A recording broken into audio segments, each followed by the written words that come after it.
Não? Então vamos para a solução de um problema, nesse tempo que nos falta, pelo menos para começar a resolver esse problema, certo? Aplicando a formulação diferencial aí da dinâmica dos fluidos, um escoamento entre paredes fixas. Então nós vamos ter nesse exercício um escoamento entre paredes fixas. Basicamente aqui o nosso desenho é uma tubulação, certo? Então a gente tem uma tubulação, essa tubulação ela vai se desenvolver num eixo preferencialmente horizontal, então nós teríamos aqui um eixo desse escoamento preferencialmente horizontal, onde teríamos aqui a direção X. Então nesse nosso problema, a direção X é uma direção horizontal.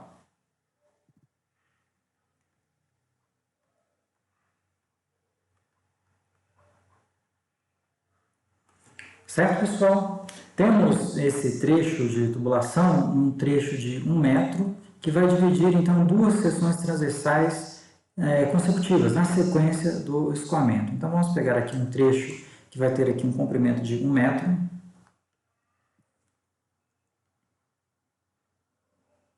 Um trecho que dividirá duas seções transversais consecutivas do escoamento. Vamos desenhar essas seções transversais aqui. Nós temos aqui uma seção transversal, que vamos chamar essa seção aqui de seção B.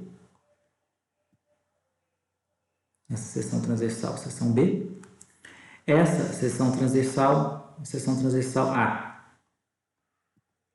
Então, teríamos aqui uma seção transversal A, certo? Então, entre a seção transversal A e a seção transversal B, há escoamento de fluido. O fluido vai escoar com velocidades que variam de acordo com suas posições, certo? Então, ele vai sofrer um escoamento aqui de A até B, cruzando tanto a área A quanto a área B. Portanto, existindo um fluxo de massa por essas áreas, segundo a teoria que nós vimos, tá? O que esse exercício nos dá como dados de entrada? Ele vai nos dar aqui, por exemplo, o diâmetro D da tubulação, certo? Então, é uma tubulação que vai ter um diâmetro interno, tá? Então, sempre esse diâmetro D é o que está do lado de dentro, porque o que interessa para a gente é o que está do lado de dentro, é o que está em contato com o fluido, certo? O que está em contato com o fluido é o que interessa para a gente. Então, esse diâmetro interno, ele é um diâmetro, vamos anotar aqui, ó, de 50 milímetros. Então, nós temos uma tubulação de 50 milímetros de diâmetro. E, lógico, senão a tubulação, as paredes são fixas, né? A parede é fixa da tubulação. Então, nós temos esse escoamento entre paredes fixas. E houve, entre a seção A e a seção B, uma certa diferença de pressão. Então, foram instalados manômetros, tanto na seção A quanto na seção B, e nessas seções foram medidas pressão. Então, a partir de manômetros, né, instalados nessas seções, por exemplo, aqui na seção A, foi colocado, por exemplo, um manômetro, vamos colocar aqui um manômetro mecânico, por exemplo, né? Manômetro mecânico. E aqui na seção B também colocado um outro manômetro mecânico. Foi registrada, então, uma variação de pressão do escoamento entre a seção A e a seção B. Portanto, as duas seções elas estão submetidas a pressões diferentes, de forma que a diferença de pressão entre elas vai gerar um certo escoamento na direção X, certo? Então, se nós analisarmos esse dado do problema, a diferença entre a pressão na seção A, esse é um dado do problema, medido por esse manômetro, menos a pressão na seção B, medido pelo manômetro instalado na seção B, certo? Vai dar aí uma diferença de 0,1 Pascal. Então, seria 0,1 Newton por metro quadrado. Seria a diferença de pressão entre as duas seções. Certo?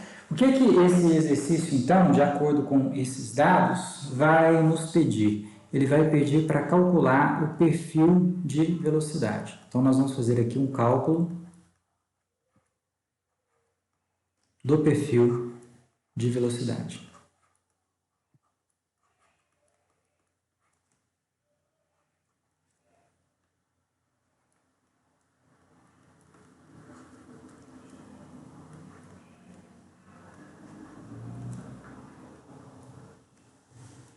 Certo? Então, o nosso objetivo é calcular aí o perfil de velocidade. Deixa eu apagar essa velocidade que ficou horrível essa letra aqui.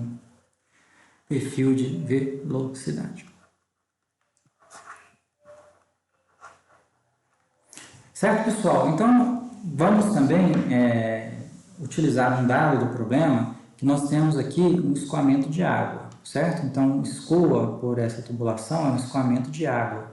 Então, nós temos aqui água, essa água está em temperatura ambiente. Essa informação da água estar em temperatura ambiente, conforme nós sabemos, ela é importante para o valor da viscosidade da água, certo? Porque nós conhecemos o valor da viscosidade da água em função da sua temperatura. E também podemos calcular a massa específica da água em função da temperatura. São variáveis que dependem bastante da temperatura, né? Tanto a viscosidade quanto a massa específica. Então, aqui nós temos água em temperatura ambiente. É um outro dado do problema. Certo. Bom, calcule então o perfil de velocidade para um escoamento que tenha essas condições. Vamos buscar então, dentro das nossas equações que nós vimos, algo que a gente conheça, certo? Algo que a gente já conheça dentro desse problema. E uma informação importante nesse problema é a diferença de pressão entre as duas seções. Sem essa diferença de pressão medida pelos manômetros, a gente não teria como resolver o problema, tá? Então, esse dado registrado pelo manômetro do lado A, na seção A, e a diferença dele, né, com o dado de pressão dinâmica registrada pelo manômetro na seção B, vai nos dar uma diferença de pressão entre as duas seções, certo? E essa diferença de pressão, ela vai ser a primeira das parcelas que nós vamos calcular aqui, que vai nos levar à solução do problema. A gente tem condições, por exemplo, de fazer o cálculo do gradiente de pressão na direção x, porque nós conhecemos a diferença de pressão entre duas seções afastadas na direção x de 1 metro, certo? Então, a primeira variável que a gente consegue calcular aqui é justamente o gradiente de pressão. Então, vamos para o cálculo dele, o gradiente de pressão dinâmica, obviamente, agora, né, pessoal? De pressão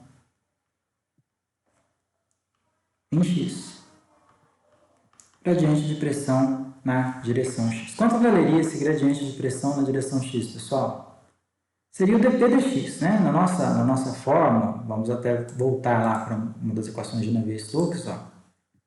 Seria esse dp dx que aparece aqui, ó, né? Então, a gente consegue calcular esse dp dx aqui nesse exercício. Então, dp dx, variação de pressão na direção x, ela é aproximadamente uma variação finita, ΔP, sobre ΔX.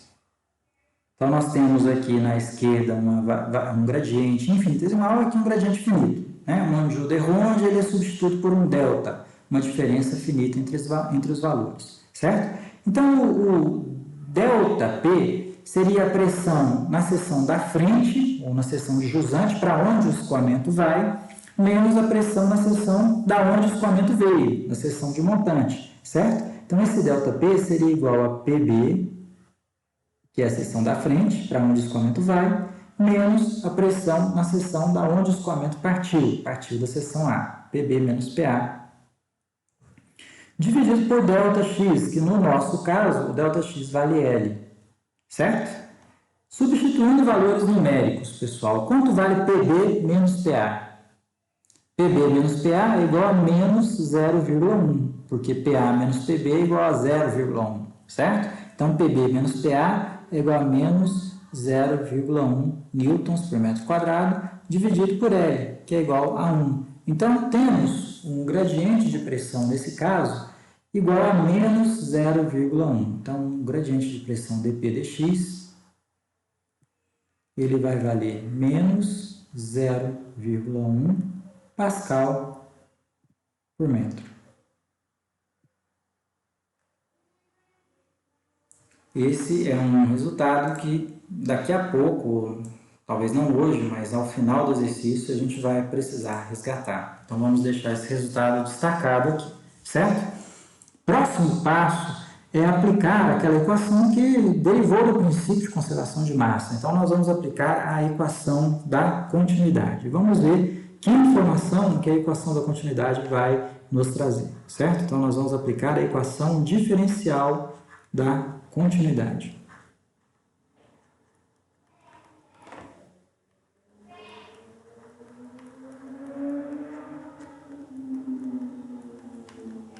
Tem um nome bonito a equação, né? Equação da continuidade. Bonitinho o nome dela. Embora ela não seja tão bonitinha, pelo menos aqui na diferencial, não. Na hora que a gente partir para a formulação integral, ela vai ser uma beleza, equação facinha de resolver. Mas aqui na formulação diferencial é meio complicadinho, certo? Primeira coisa que vamos observar. Que tipo de fluido nós estamos mexendo? Com que tipo de fluido nós estamos lidando nesse escoamento, certo? É a água em temperatura ambiente. A água em temperatura ambiente escoando dessa maneira, numa tubulação como essa, é um fluido incompressível. Então, nós temos uma equação que é escrita para fluidos incompressíveis, certo? Então, a equação da continuidade escrita para fluidos incompressíveis seria essa. Divergente do vetor velocidade é igual a zero, né? Seria isso aqui, resumidamente. Ó. O divergente do vetor velocidade é igual a zero. Essa seria a equação da continuidade. E nós podemos escrever assim, uma forma mais fácil, na minha opinião. du dx desmembrando as suas derivadas. du dx mais dv dy mais dw dz, onde u, v e w são componentes do vetor velocidade, vai ser igual a zero.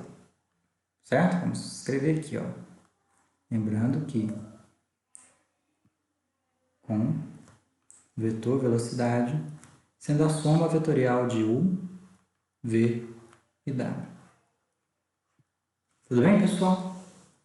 Bom, então essa equação, ela é uma equação tridimensional, conforme a gente pode ver. Ela está aí para resolver problemas tridimensionais. E aqui a gente começa a lançar mão de uma das principais perguntas que nós vamos fazer adiante na solução dos problemas. Todo escoamento é tridimensional, mas será que compensa resolver todos os escoamentos com equações tridimensionais? É essa a pergunta que a gente vai fazer daqui até o fim. Todo escoamento é tridimensional, mas será que compensa resolver todo o escoamento com equações tridimensionais? Mas qual é o problema de resolver o escoamento com equações tridimensionais? O problema é lógico, elas são mais complicadas, mais difíceis de serem resolvidas, dependendo do caso, não tem solução analítica, a gente tem que partir para a solução numérica computacional, certo? Então, há sim um agravante matemático, vamos dizer assim, na solução de equações tridimensionais. São mais complicadas, vão requerer métodos matemáticos mais complexos, muitos dos métodos sendo eles numéricos. Certo? Então, a pergunta que a gente vai fazer sempre daqui para frente. Vamos imaginar, por exemplo, que a gente vai calcular o escoamento numa adutora de água. Por exemplo, a adutora do Bom Jardim, que capta a água de um canal de derivação próximo do reservatório do Bom Jardim e que transporta essa água numa extensão de quase 8,5 km, mais ou menos nessa ordem de grandeza, até a estação de tratamento do Bom Jardim ali no Caraíba, né? No bairro Caraíba, por exemplo. Então, é uma tubulação que tem 8,5 km de comprimento, certo? Será que eu preciso resolver o escoamento nessa tubulação em 3 dimensões, usando equações tridimensionais, se ela tem um comprimento de 8,5 km e tem um diâmetro de 250 milímetros? Veja quantas vezes o comprimento desse tubo ele é maior do que o seu diâmetro. Veja que, por ser muito comprido, a principal direção do escoamento é a direção do tubo, é a direção longitudinal. Então, não compensa em problemas como esse a gente lançar mão de equações 3D. A gente pode trabalhar com equações 1D para resolver a principal velocidade, que é a velocidade que escoa paralela ao tubo. Porque essa é a principal velocidade. Não interessa tanto saber aquela velocidade transversal à seção do tubo. A seção do tubo tem 200 milímetros, 250 milímetros. O que interessa é saber a velocidade ao longo do tubo, que tem 8,5 km. Entenderam, pessoal, essa abordagem? Mesma coisa a gente pode pensar no rio. Vamos calcular, por exemplo, o escoamento no rio Uberabinha. O rio Uberabinha, sei lá, tem 50 quilômetros, 60 quilômetros de comprimento. Largura dele de 30 metros, 40 metros. Em outros locais, uma largura menor do que isso. Certo? Então, ele é muito mais comprido do que largo e muito mais largo do que fundo. Certo? Essas são características normais dos rios. Então, quando o interesse é resolver escoamento ao longo de grandes trechos de canais, de rios, tem mais interesse em calcular a velocidade longitudinal e não as velocidades entre uma margem e outra e entre a superfície livre e o fundo desse rio. As velocidades verticais e transversais, elas são secundárias em relação à velocidade longitudinal. Problema como esse poderia ser resolvido com equações unidimensionais, em vez de trabalhar com equações tridimensionais, certo? Então, em boa parte dos casos, a gente consegue reduzir o número de dimensões relevantes do escoamento para aplicar equações mais simples sem perda sensível de precisão. É sempre essa a ideia. Vamos simplificar as equações, mas sem perder grande precisão no seu resultado, certo? Então, é nesse sentido que nós vamos transformar a nossa equação tridimensional a priori numa equação bidimensional. Vamos ver como que a gente vai fazer isso. Analisando aqui a seção transversal do tubo, se nós olharmos a seção transversal do tubo, nós temos um tubo circular, né? Então, nós temos ali uma tubulação circular. Vamos voltar aqui para cima para a gente ver o eixo X é um eixo horizontal, então nós temos o eixo X como sendo um eixo horizontal, que vai sair da tela do nosso computador nessa seção transversal. Então a gente teria um eixo X que fura a tela do nosso computador aqui, esse seria o eixo X. Tudo bem, pessoal? Vamos ter aqui, por exemplo, um eixo Z, que seria o eixo vertical, que parte aqui do eixo X, esse seria o eixo Z, e teríamos, por exemplo, um eixo Y, esse eixo horizontal transversal aqui, certo? Então, o escoamento é um escoamento tridimensional, mas numa determinada seção transversal, o que ocorre, por exemplo, ao longo dessa seção, vamos destacar aqui essa seção em verde, por exemplo, que seria uma seção vertical, ó, essa seção aqui, é a mesma coisa que ocorreria, por exemplo, ao longo dessa seção aqui, ó. Certo? Então, aqui, lógico, essa seção aqui passando pelo meio, tá? Então, nós estamos pegando aqui pelo meio. Essa seção, que seria uma seção vertical. Pela simetria que o escoamento tem, a tubulação, ela tem uma simetria, certo? Pela simetria do escoamento, o que acontece nessa seção vertical é a mesma coisa que acontece nessa seção horizontal, que seria a mesma coisa que acontece numa seção diagonal, por exemplo. Vai ser a mesma coisa que vai acontecer, as velocidades vão ser iguais. Se mapearmos as velocidades nessa seção transversal, fazendo uma espécie de curva de nível de velocidade, consegue imaginar isso? Uma espécie de curva de nível de velocidade, como que seriam as velocidades aqui? Seriam mais ou menos concêntricas ao meio. Sabemos que a velocidade é maior no meio, nesse caso, e menor nas paredes. Quanto vale as velocidades nas paredes? Zero. Condição de não deslizamento, certo? Então, nós teríamos curvas de nível aproximadamente assim, ó, de velocidade. Seriam curvas de isovelocidade, que marcam os valores de velocidade do escoamento, certo? Então, nós teríamos curvas mais ou menos circulares, mais ou menos simétricas. De forma que basta que a gente analise, então, uma dessas seções. A gente não precisa analisar os 3 eixos. A gente poderia escolher 2 eixos e fazer a análise deles, como, por exemplo, o eixo X e o eixo Z. Podemos fazer a análise no eixo X e no eixo Z. E é nesse sentido que nós vamos trabalhar aqui, fazendo a análise no eixo X e a análise no eixo Z. Então, pessoal, numa vista lateral, a gente teria algo mais ou menos assim. Aqui a parede de cima da tubulação, aqui nós teríamos a parede inferior, a parede de baixo da tubulação, e passando no meio teríamos o eixo, certo? Então o eixo X, ele passaria aqui no meio do tubo, aqui no meio, seria o eixo X aqui passando no meio da tubulação. A nossa seção, que vai ser uma seção vertical, que ocorre no plano XZ, seria, então, uma seção como essa aqui, ó. Uma seção como essa aqui, que ocorre aqui no plano XZ. Então, seria uma seção assim, ó.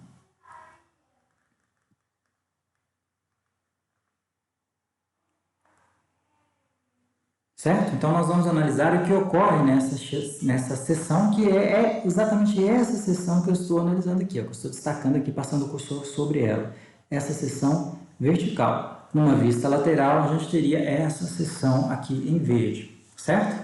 E então, ainda desenhando aqui o nosso eixo Z, né? Nós temos o eixo X e o eixo Z, a gente teria, por exemplo, um eixo Z aqui, ó, começando do zero a partir do eixo da tubulação. Esse seria o eixo Z, tá? Então, o eixo Z ele passaria.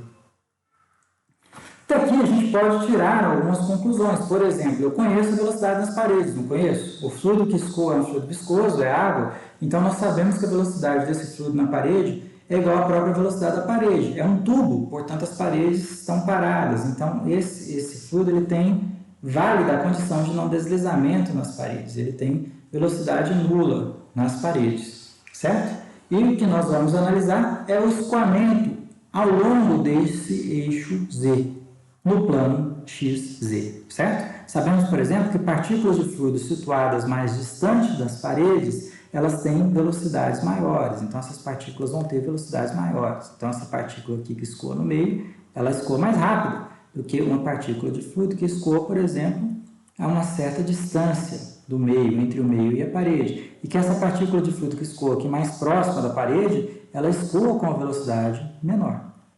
Certo, pessoal? Então, veja que nós temos nesse plano verde, desenhado em verde aí, o plano XZ. Temos aqui um plano XZ. E o escoamento se desenvolve na nossa análise nesse plano XZ. Ah, não, mas ele se desenvolve em todos os planos. Ele desenvolve no plano XY também, um plano diagonal também, claro. Mas o que acontece nesses planos é a mesma coisa que acontece no plano XZ. Por isso que nós vamos analisar só um plano. Para que eu vou calcular milhões de vezes a mesma coisa se eu posso calcular essa coisa uma vez só e concluir que essa coisa é igual para os outros planos? É mais ou menos essa a ideia, certo? Então, o nosso cálculo vai ser feito por hora no plano XZ. E com isso, o que a gente consegue eliminar aí da equação da continuidade, pessoal? Todas as variações no plano Y, certo? Então, ó, com essa análise no plano XZ, que seria uma análise bidimensional, nós estamos agora fazendo uma análise bidimensional, a nossa equação da continuidade, ela vai ser reduzida, então, para o seguinte caso. Então, ela vai ficar assim, du dx, estamos analisando o plano x, na direção x, mais dw dz igual a zero. Ou seja, eliminamos todas as variações na direção y. A direção y ela foi descartada na nossa análise, porque a gente está trabalhando aqui, ó, nesse plano aqui, plano vertical, que é o plano xy. Tudo bem, pessoal? Certo? Então, temos aqui ó, uma equação que agora é 2D, uma equação bidimensional. Reduzimos em um o número de dimensões do nosso problema, certo? Bom, daí em diante a gente não tem tantas condições de melhorar muito as coisas sem fazer uma simplificação. E aqui nós vamos fazer uma simplificação entre duas classes de escoamento que ficam mais bem explicadas, teoricamente, na unidade 3. Quando vocês virem a unidade 3, vocês vão entender melhor. Mas nós vamos explicar aqui antecipando isso. Estudamos lá na primeira unidade sobre um tal escoamento laminar, um escoamento chamado escoamento laminar, certo? Que era esse escoamento laminar? Era um escoamento com velocidade baixa, estão lembrados? Então a gente tinha ali um escoamento com velocidade baixa, um escoamento de baixa velocidade. Nesses escoamentos de baixa velocidade, chamados escoamentos laminares, há uma tendência das partículas de fluido caminharem mais ou menos paralelas entre si, certo? Então, se nós pegarmos, por exemplo, uma partícula de fluido que passa aqui mais próximo do meio do nosso plano, uma partícula de fluido que passa mais no meio do nosso plano, ela tende a seguir trajetórias mais ou menos paralelas à parede da tubulação. E se pegarmos uma outra partícula que parte desse ponto, ela é mais lenta do que a do meio, mas ela segue mais ou menos uma trajetória paralela a essa do meio. Se pegarmos aquela lá mais próxima da parede, ela segue trajetórias mais ou menos paralelas à parede. Então, todas essas três partículas que nós destacamos aqui, simplesmente para fazer uma análise, elas têm trajetórias mais ou menos paralelas entre si, certo? Sendo essa direção a direção x, a direção horizontal aqui, ó, vamos aqui até anotar novamente, ó, essa aqui é a direção x, certo? Vamos verificar que essas partículas de fluido têm basicamente a velocidade na direção x, certo?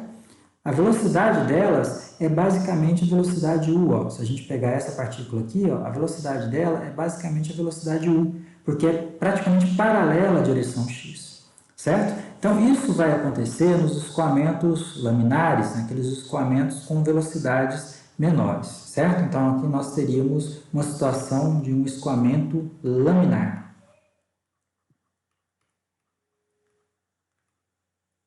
Tudo bem, pessoal? O oposto do escoamento laminar seria aquele escoamento com velocidades mais moderadas e maiores, velocidades grandes e também com velocidades moderadas, né? O escoamento, que é o oposto do laminar, ele não necessariamente ocorre com velocidade muito grande. Ele ocorre com velocidades médias, moderadas, já vai ocorrer o oposto do escoamento laminar, que é o chamado escoamento turbulento.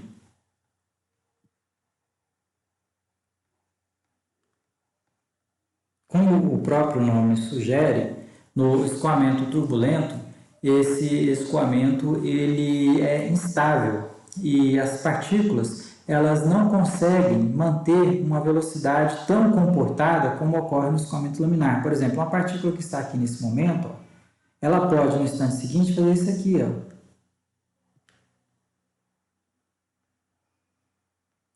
E outra partícula de fluido que está aqui nesse momento, ela pode fazer isso aqui no instante seguinte.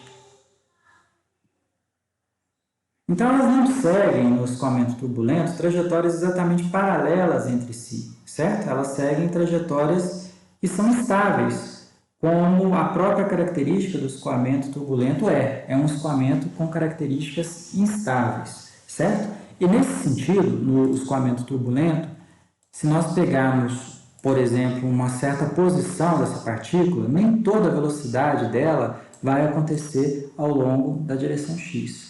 Certo? Então, aqui a gente teria a direção x e a gente teria a direção vertical aqui, que seria a direção z, né? Vamos imaginar, então, que a gente pegue aqui uma certa posição de uma partícula qualquer, por exemplo, dessa partícula nessa posição aqui, ó, né? Nessa posição aqui, por exemplo. Opa! Vai aqui. Nessa posição. A partícula passa por essa posição. Nessa posição, a velocidade dessa partícula, a velocidade resultante é essa, ó. Tá vendo? Essa em vermelho, tangenciando a linha de corrente, tá? Então, essa seria a velocidade resultante dessa partícula. E veja que essa velocidade resultante, ela é sim calculada como a soma de uma componente U e de uma componente W.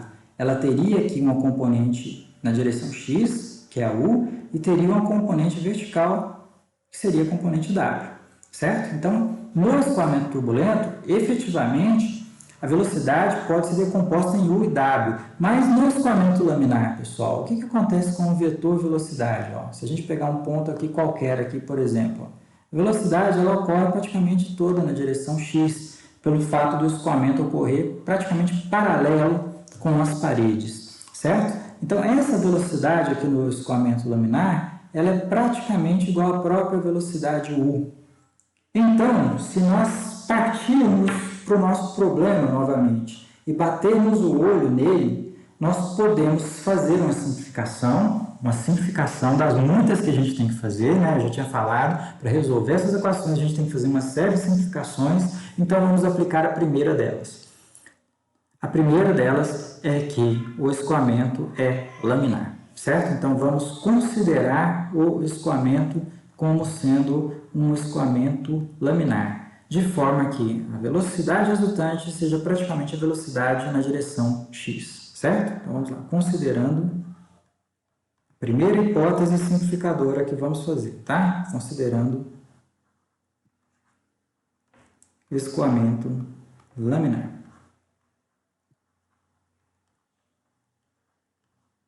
Considerando o escoamento laminar, o que acontece é que a nossa velocidade W, a velocidade que ocorreria ao longo da direção vertical Z, ela vai ser praticamente nula aqui nos escoamentos laminares, conforme a gente viu, certo? Toda velocidade é praticamente a velocidade U.